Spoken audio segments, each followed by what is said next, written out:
Naku, aksidente guys ngayong umaga dito sa may Phase 1 overpass. Kawawa si ate at pasensya na po kayo na hindi tayo makakatulungan dahil alam naman natin na mayroon tayong mga sinusunod na batas tungkol sa mga sitwasyon na ganyan. Ano yun? Tumawid?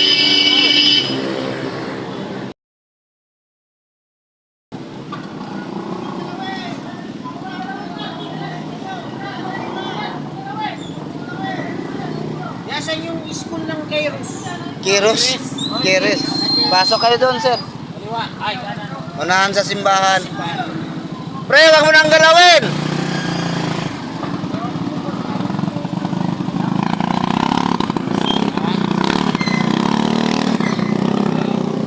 Wag mo munang galawin, pre, baka may ano. Ito ha, paalala sa mga kapwa ko driver.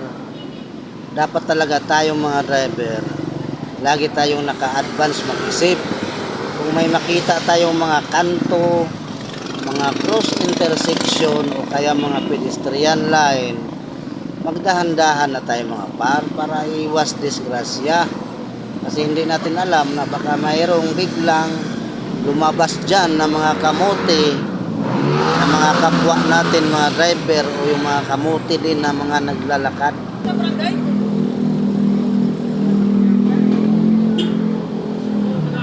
May tumawag na yata, barangay.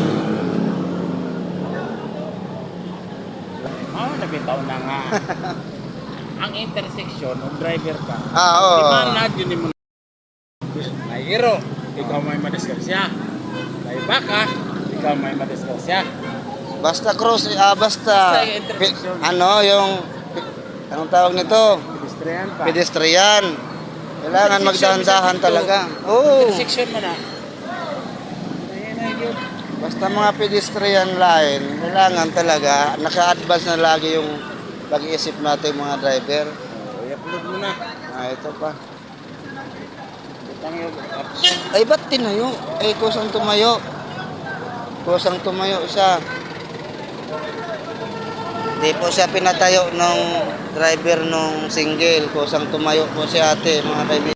At ito naman ang paalala ko sa mga kababayan, mga kapatid natin na mga naglalakad sa kalsada.